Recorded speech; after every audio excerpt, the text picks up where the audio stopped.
better daily, where we work hard in our minds, bodies, and our spirits to become 1% better every single day. Download the app and join our Betterment family at betterdaily.live to catch the video version of these podcasts. Here's your host and my dad, Alex Van Houten.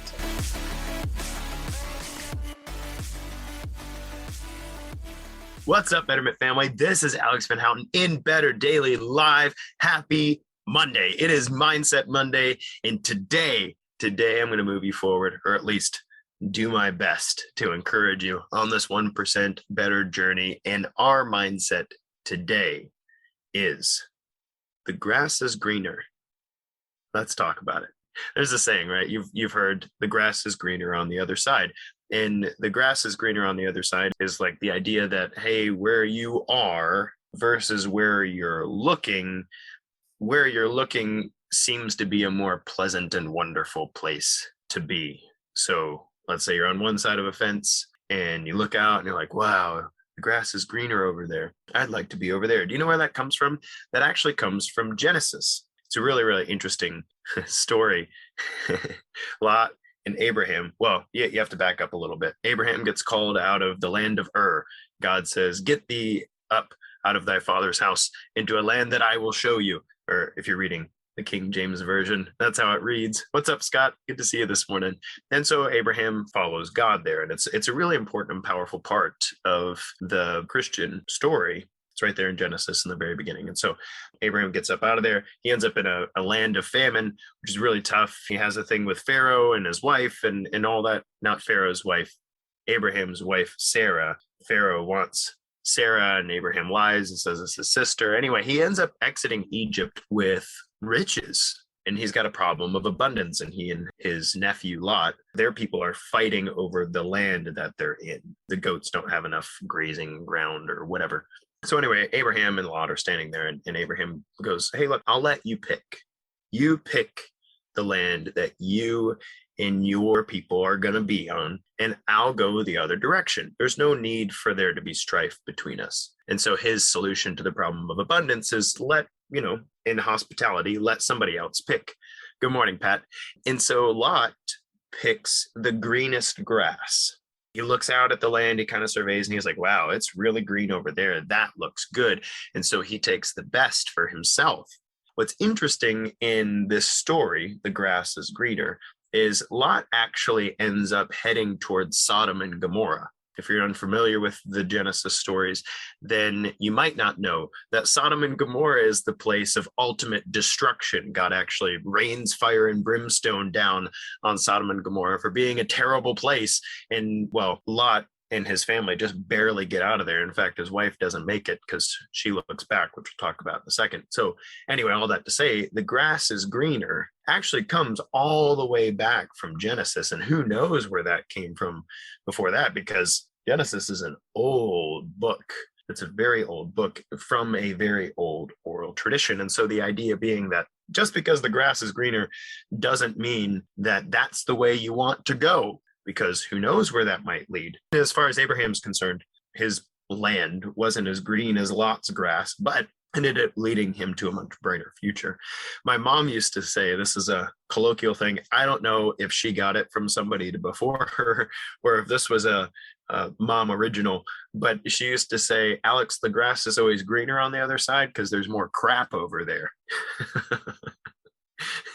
I love you, Mom. Because is that not the truth? Where there's more crap, the grass tends to grow a little more deeply and green and fast, right? And I don't know if you've ever walked through a whole bunch of green grass and stepped in a pile of horse pucky. It's there, and it's not very pleasant to walk through. I'd much rather walk through the slightly browner grass that doesn't have any poop, personally. That's my thing. But the reason I'm bringing this mindset to you today, the grass is greener, is because the 1% better journey is difficult. It is difficult. And I hope that in the past 160, 170 episodes of this shortcast, I guess by the time this is published, maybe 180 episodes of this shortcast, I hope that you haven't heard a different message from me. I hope that you've heard the 1% better journey every day is difficult, but it is the most worthwhile thing that you can be up to. And so the difficulty is offset by the meaning the struggle and the suffering and the patience and the endurance and all of those things that are gathered through this 1% journey makes the difficulty worth it. Wise men used to say, maybe they still do, that anything worth having is worth working hard for, right? But this 1% better journey is difficult. And every once in a while, even if you're super faithful, even if you're super committed, even if you have made a lot of progress, every once in a while, you look over at the greener grass and go, maybe there's an easier way. Maybe there's a less difficult way. Maybe there's a way I could go where everything's hunky-dory and I don't have to work so hard. Wouldn't it be a lot easier if blank, right? The grass is greener. But here today in Mindset Monday, I'm going to tell you that that's not what you were called to. That's not at all what you were called to. The greener grass way actually led to Lot's wife looking back as Sodom and Gomorrah are being destroyed. And the angels are like, don't look back. Whatever you do, don't look back. The angels are giving them a way out. We will drag you out of this terrible place that you've been stuck in for a long time. She looks back and turns into a pillar of salt. That's not good. She's preserved in that state of being stuck in the past. And that's not good. And Jesus actually echoes this in Luke chapter 9 in the Gospels. He says, this is, I think it's around verse 61 or 62. He says, no man who puts his hands to the plow and looks back is fit for the kingdom of God. And what he's saying is, when you get started on your good work, when you say yes to the calling, when you step forward in your 1% better journey every day, when you start making those moves and you start making those changes, there's no room for second guessing that. There's no room for saying, well, I've committed to working out 3 days a week as long as my body will hold out. But this week, you know what? It'd be a lot easier if I just didn't. This week, I'd rather do this. This week, no, you don't have room for that. There's no room for committing to a bedtime and then staying up late every night for the next week. There's no room for setting down an addiction, whether it's the softcore stuff like alcohol or the hardcore stuff like pornography or other drugs in the world that can be addicting to you. There's no room for picking that up. There's no room for kicking a sugar craving and habit and picking it back up. There's no room for that garbage. You know why? Because you are on a difficult journey. You are, but it's worthwhile and it's good. And the grass is greener because there's more crap over there. So stop looking over there. Keep looking forward on your journey, because what's really cool about this journey is the further you go, the more you realize that you're on the right path. The more you realize that no matter how green the grass looked back then or how green the grass looked on that little veer you could take, well, it wasn't going to lead you here. And somebody in our community likes to say, and he actually said it right here in the comments. Thanks, Pat. I appreciate that. I was thinking about this morning. He likes to say, choose your hard. Choose your hard, meaning, look, no matter what you do, it's going to be hard. There's a quote he likes to use, and honestly, I can't remember all of the examples, but he's like, look, staying up late and sleeping in and being groggy, that's hard. Also, waking up early is hard. Both of those things are hard. Choose your hard. Dealing with obesity by not dealing with it, or dealing with obesity by exercising and changing your nutrition and developing some tools and habits to teach your body how to manage its obese predisposition. Both of those things are hard. Choose your hard. Who is it? David Goggins. He's like, you're already in pain. You're already in pain. Get a reward for it, man. It's just going to be hard. It's going to be hard no matter what you do. It's going to be hard to lay there, and it's going to be hard to walk. Might as well walk. The grass is greener.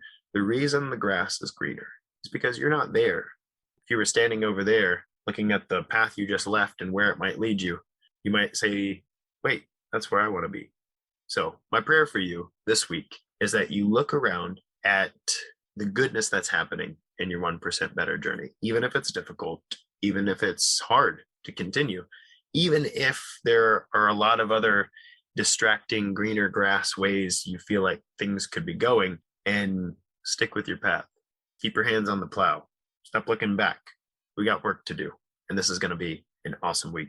Guys, thank you so much for joining me in Better Daily Live. This has been Alex Van Houten, and tomorrow we're going to go Nutrition Tip Tuesday and talk about something that's going to help you on your 1% better journey. Until then, it's just 1%. We got this.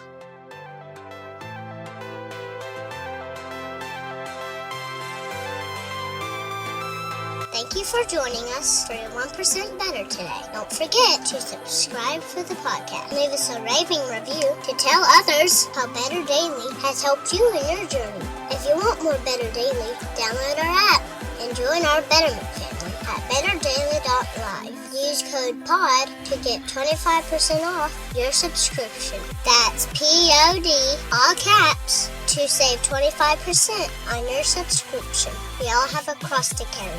It's lighter when we do it together. Go to betterdaily.live today.